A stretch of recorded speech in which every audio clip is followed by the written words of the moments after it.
El invierno había caído sobre la cordillera como una condena. No llegó de golpe, sino con una paciencia cruel, cerrando caminos, enterrando senderos y robándole el aliento a todo lo que se movía. Tomás Herrero llevaba semanas sin ver otro rostro humano que no fuera el suyo reflejado en el agua helada del abrevadero. Su caserío, levantado con piedra oscura y madera vieja, resistía como un animal cansado frente al viento que bajaba de las montañas. Cada amanecer era una negociación silenciosa con el frío, encender el fuego, comprobar que los animales seguían vivos, asegurarse de que el techo no hubiera cedido durante la noche. Aquel día no fue distinto. El cielo era de un gris pesado, sin promesa alguna de tregua. La nieve cubría el valle con una quietud tan absoluta que resultaba inquietante. No había pájaros, ni pasos, ni ecos lejanos. Solo el viento, empujando copos afilados contra la piel como si quisiera marcar territorio.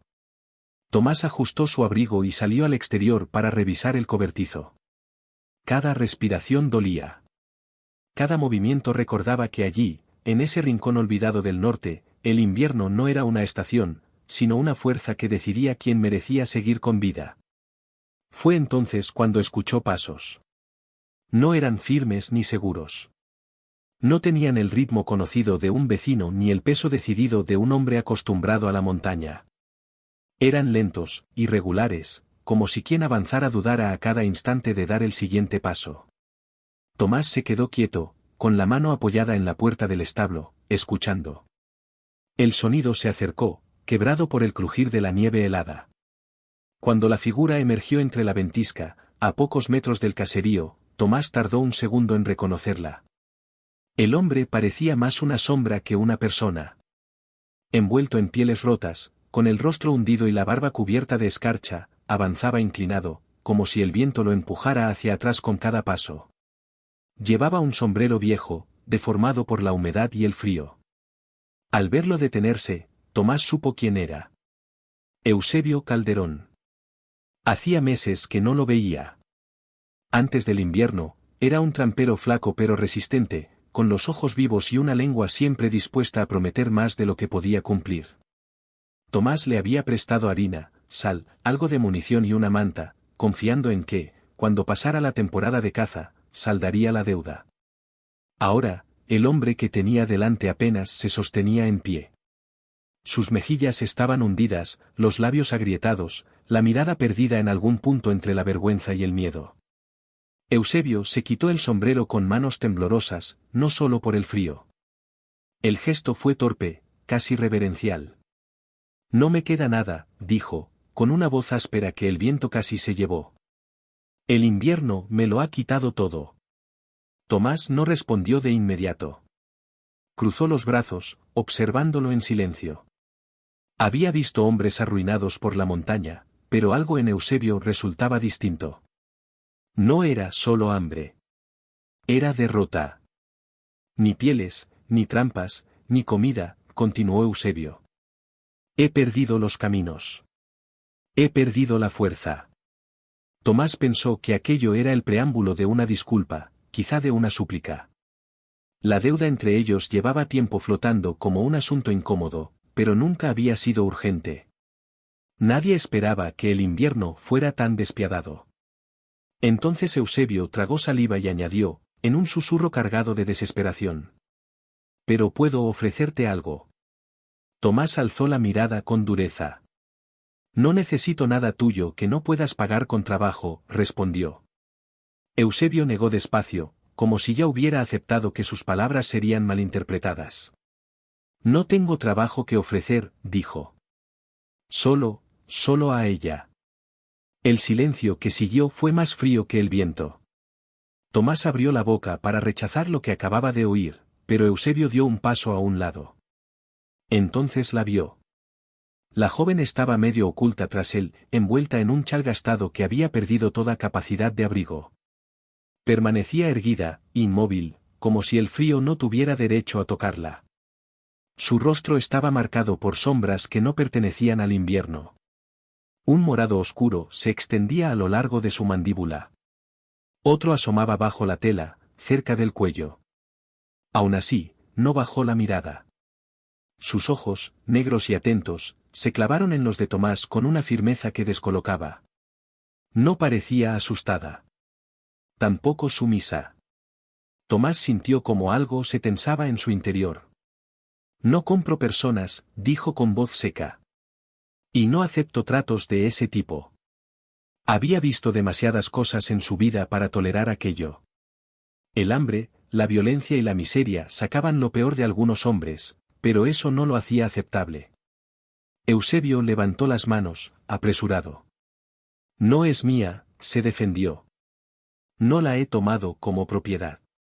La encontré atada a un poste, cerca del collado. Un grupo de saqueadores pasó por allí. Dejaron lo que no les servía. Tomás apretó la mandíbula. La desaté, continuó Eusebio. Compartí lo poco que tenía. Pero no puedo mantenerla con vida. Apenas puedo mantenerme yo. La joven dio un paso al frente sin pedir permiso. Su movimiento fue decidido, controlado. El viento agitó su chal, dejando ver más claramente las marcas en su piel. Tomás notó cómo la rabia empezaba a arderle en el pecho. Mi nombre es Ailá, dijo ella, con una voz serena, cansada, pero firme.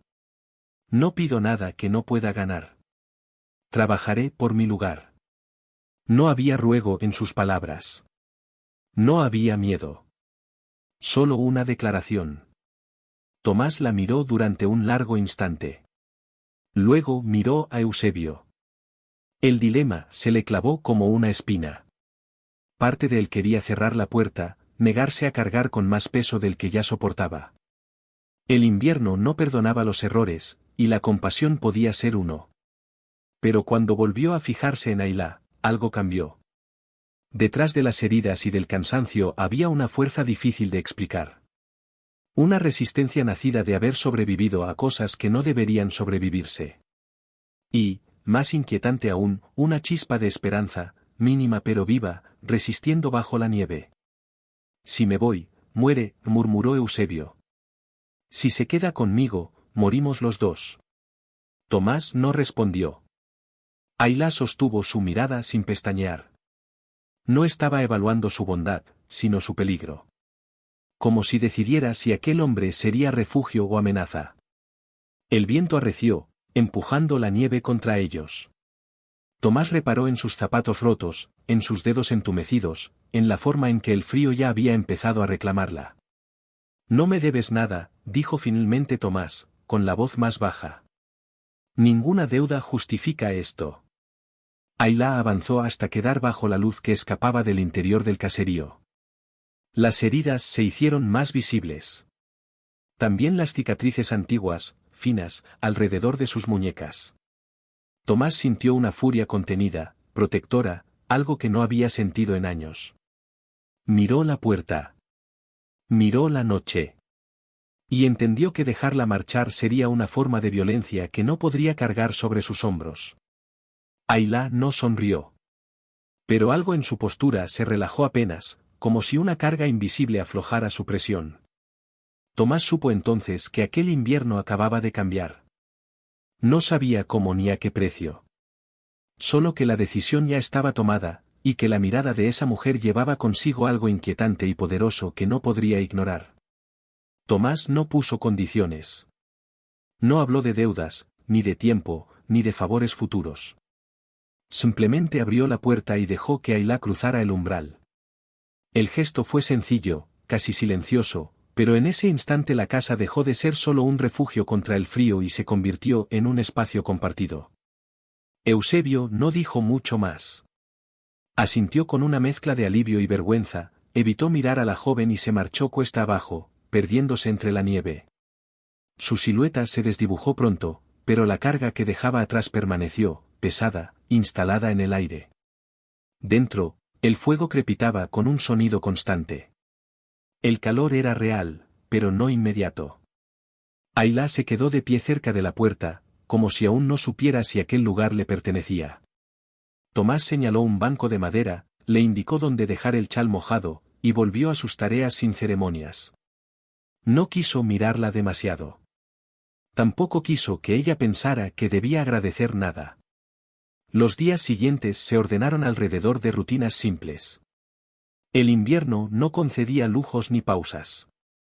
Al amanecer, Tomás salía a buscar agua al manantial, rompiendo el hielo con golpes secos. Ayla lo acompañó desde el primer día, cargando los cubos sin quejarse, ajustando el paso al terreno resbaladizo.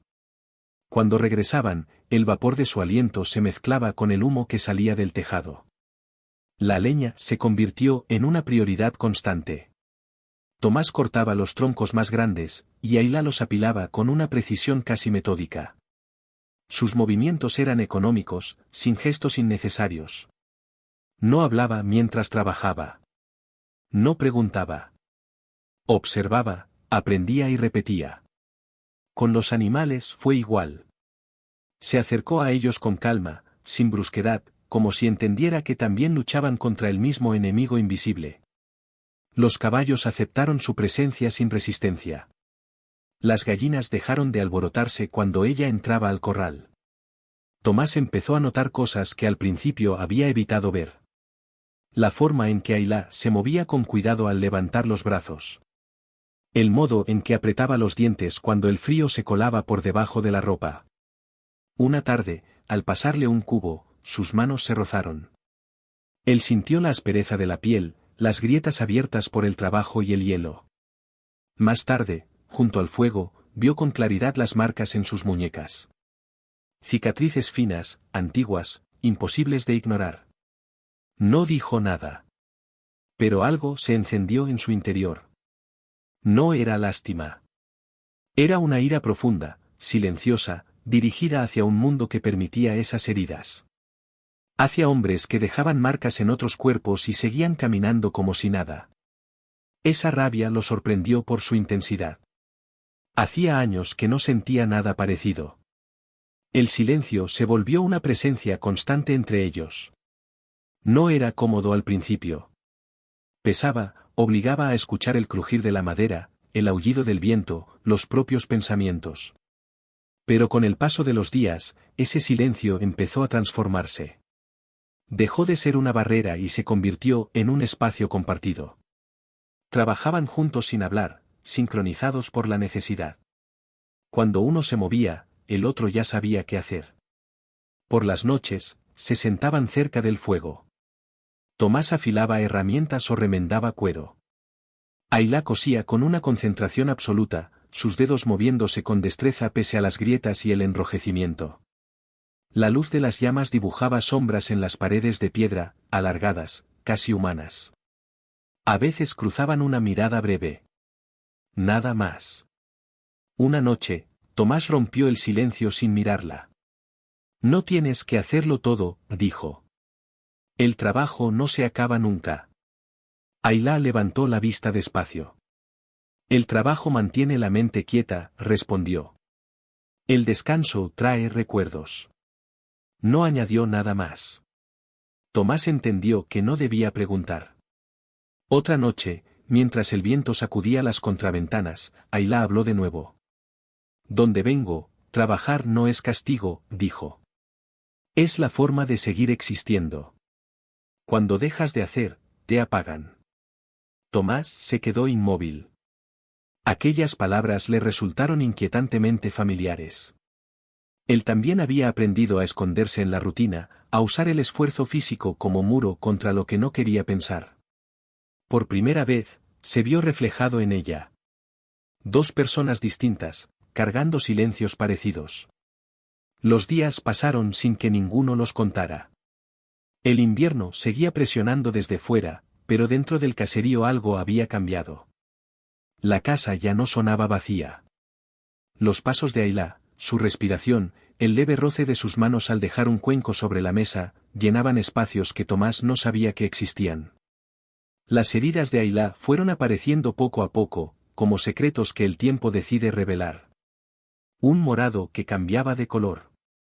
Una cicatriz más profunda en el costado, visible cuando se inclinaba. Tomás nunca preguntó. Ella nunca explicó. Entre ellos se formó un acuerdo tácito, lo que no se decía también tenía valor. A veces, Tomás la sorprendía observándolo. No con curiosidad, sino con atención.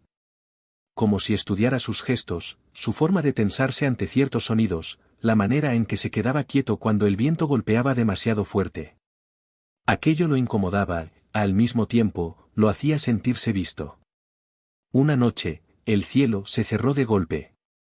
La tormenta llegó sin aviso, violenta, golpeando el tejado con una furia que parecía personal. El viento se colaba por las rendijas, apagando el fuego una y otra vez. Tomás se movía rápido, reforzando puertas, asegurando ventanas. Cuando volvió al interior, encontró a Ayla sentada junto al hogar, añadiendo leña con movimientos firmes. No habló. No se levantó. Simplemente estuvo allí. El ruido afuera era ensordecedor. Dentro, el fuego resistía. Tomás se sentó al otro lado, sintiendo por primera vez en mucho tiempo que la casa no estaba luchando sola contra la noche. El miedo no desapareció, pero perdió fuerza. Compartido, parecía más pequeño. Mientras la tormenta rugía, Tomás comprendió algo que no se atrevió a decir en voz alta. La presencia de Ayla no era una carga ni una concesión. Era una resistencia silenciosa contra la brutalidad del mundo. Y en medio de aquel invierno que no perdonaba, esa resistencia compartida era lo único que mantenía la casa en pie. La palabra apareció una noche cualquiera, sin aviso, como si hubiera estado esperando el momento exacto para salir a la superficie. Tomás estaba reparando una herramienta junto al fuego. Ayla cosía en silencio, concentrada, con la espalda recta y los hombros relajados. Afuera, el viento ya no aullaba con la misma furia de semanas atrás. El invierno seguía presente, pero había empezado a ceder, como una bestia cansada. La deuda, dijo Ayla de pronto. Tomás levantó la cabeza. El hombre que me dejó aquí te debía algo, continuó ella. No era mío pagar, pero no huyo de las promesas. Me quedaré hasta que esté saldada. Sus palabras no tenían orgullo ni sumisión. Eran un hecho, presentado con la misma calma con la que partía leña o alimentaba a los animales. Tomás dejó la herramienta sobre la mesa con un golpe seco. No hay ninguna deuda, respondió. Y tú no eres parte de ningún pago. Ayla no se ofendió. Tampoco se sorprendió. Alzó la mirada y sostuvo la suya sin desafío. Las deudas existen aunque no se nombren, dijo. Si no se cierran, se quedan dentro. Tomás negó despacio. No acepté que te quedaras por eso. No te debo nada y tú no me debes nada. Estás aquí porque quise abrir la puerta. Durante un largo rato permanecieron así, sin palabras, escuchando la noche. En ese instante, Tomás comprendió algo que hasta entonces no había sabido nombrar. Nunca había aceptado a Ayla como quien acepta una carga o un favor. Había sido al revés. Ella lo había elegido. Desde el momento en que cruzó la puerta sin bajar la mirada. Desde cada día que decidió quedarse sin deber nada. Desde cada gesto en el que confió sin someterse. Esa certeza lo atravesó con una claridad inesperada. Pensó en la deuda que nunca existió. En cómo una obligación ajena había llegado a su puerta disfrazada de miseria. En cómo, al rechazarla, había abierto espacio para algo distinto. Algo que no se podía medir, ni exigir, ni devolver. Algo que simplemente se compartía. Con el paso de las semanas, la vida se asentó. El trabajo dio frutos. El caserío prosperó no solo en lo material, sino en lo invisible. Había risas que no necesitaban explicación. Había silencios que no pedían huida. El miedo, que durante tanto tiempo había sido una sombra constante, perdió su dominio. Una mañana, Tomás observó a Ayla caminar por el establo, bañada por la luz temprana del sol. El polvo flotaba en el aire. Sus pasos eran firmes, seguros. Ya no había rastros de la mujer que llegó envuelta en heridas y silencio. Había fuerza, sí, pero también calma. Pertenencia.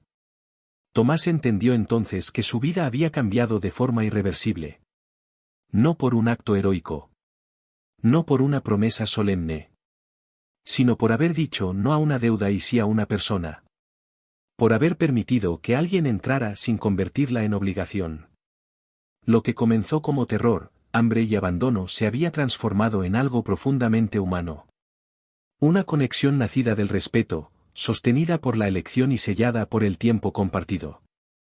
Y mientras el sol iluminaba el establo y Ayla se movía con la seguridad de quien ha encontrado su lugar, Tomás supo que no había nada que deseara más que seguir caminando junto a ella, no por necesidad, sino porque ambos, libremente, habían decidido quedarse.